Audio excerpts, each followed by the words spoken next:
So these phones might look familiar. They look a lot like last year's phones. I'm talking about the Pixel 10, the Pixel 10 Pro, the 10 Pro XL, and the 10 Pro Fold. But there's actually a lot to talk about, even if you can't really see the difference from the outside.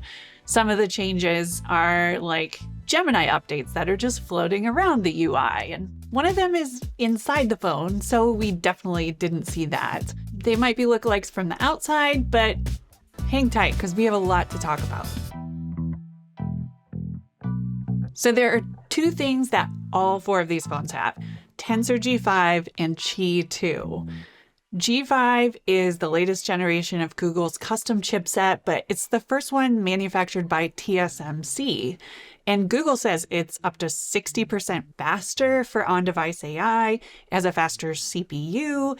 There's a lot of power efficiency and thermal efficiency it unlocked. It seems to have really sped up or enabled a lot of on-device AI that wasn't there before. And we'll get into that in a minute. The other important update here is Qi21. This is the first major OEM in the US to ship a phone with Qi21, with apologies to HMD Skyline. But this is the real deal. There's the magnets, the faster wireless charging speeds, everything is here. The magnets are in the phone. You don't need a special case to use it or anything. This is great. Google is calling its line of accessories for the system Pixelsnap. There's a little ring grip that also props up the phone. There's a wireless charger. And if any of this sounds familiar, it's probably because it's basically MagSafe. You can also use the phones with literally thousands of other magnetic accessories already on the market. So aside from those updates, there are not a lot of other things to talk about hardware-wise, except the one I think is super important. The Pixel 10 Pro Fold is the first foldable with an IP68 rating. That means it is fully dustproof, and that's a huge deal. I wasn't even sure that could be done, really. Google did it. They did it with a new hinge mechanism that doesn't have any gears in it. Other than that, the outer screen is slightly narrower, the inner screen's a little brighter. There's new animations on that feature that gets your kid to look at the camera. They're super cute. But outside of that, it's really all about that IP68 rating. And you can finally bring your Pixel Fold to the beach, and you don't have to worry about getting sand in your crease. So this is normally where I'd tell you about a bunch of little hardware updates on the other phones, but to be honest, they're extremely minimal. The Pixel 10 has a proper 5x telephoto camera, which is cool. It never had one before. The batteries are a little bigger, which is always good. But to be honest, the AI stuff is really interesting. So let's get into that because it's wild. There's a journaling app. There's a translation feature that mimics your voice in another language. But most importantly, there's AI in the actual camera now, not just an algorithm deciding which pixel's red and which one isn't. It's not AI processing in the Photos app. This is actual generative AI in the camera's processing pipeline.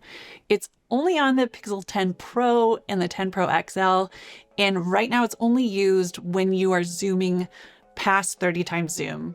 Google calls this ProRes zoom. And when you take a photo in this mode, it kind of uses generative AI to fill in the details on what would normally be a pretty crappy photo, honestly. It does not work on people, which thank God. It's really just intended for landmarks or vacation photos, and everything taken in this mode gets metadata tags that say it was edited with AI. Also good, but holy crap, is this an extinction level event for what is a photo? And it makes me feel so weird. I have a lot fewer existential questions with Pixel 10's Gemini feature called Magic Q. This is a feature that basically uses AI to help fill in information based on the context of what you're doing. It's sort of like autofill, but for anything. If you're texting with someone and they ask for an address of an Airbnb, Gemini can go into your email and find it for you and suggest that you copy and paste it in. It can show you your flight details when you're calling an airline. that kind of thing. It's honestly the stuff that I want AI to do for me. And maybe I should have more existential questions about that. I don't know. I'm not as sure about the journaling app. So this is new, and it's basically taking a cue from iOS, which Sherlocked a bunch of other journal apps. Journal apps are a thing now.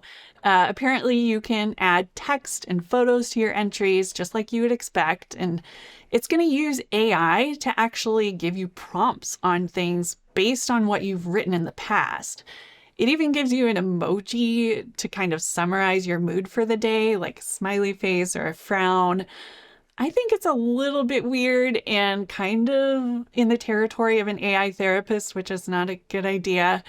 And knowing that AI is going to read my journal entries and use that information for future prompts, I think would probably change how I write in my journal. I'm not a big journaler, honestly, but this gives me the ick. There's a ton more AI features, as you probably guessed, including that translation feature for phone calls. So the way it works is if you're calling someone and talking in a different language, the translation will be spoken in that person's voice. It basically copies what they sound like. You know what? Listen to it in this demo. This will explain everything. Das Wetter ist sehr, sehr schön. Wenn ich aus dem Fenster schaue, kann ich die Sonne. The weather is very, very beautiful. When I look out the window, I can see the sun and the water, and you can tell here that I can also say phrases for a very long time, and it is still translated fluently. The idea is that it sounds a little more conversational and it feels more personal.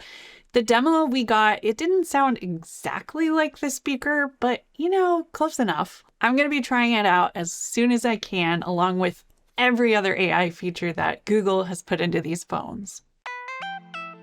In the meantime, the new Pixel phones go up for pre-order today.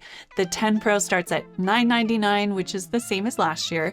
The 10 Pro XL starts at $1199. That's for the 256GB model.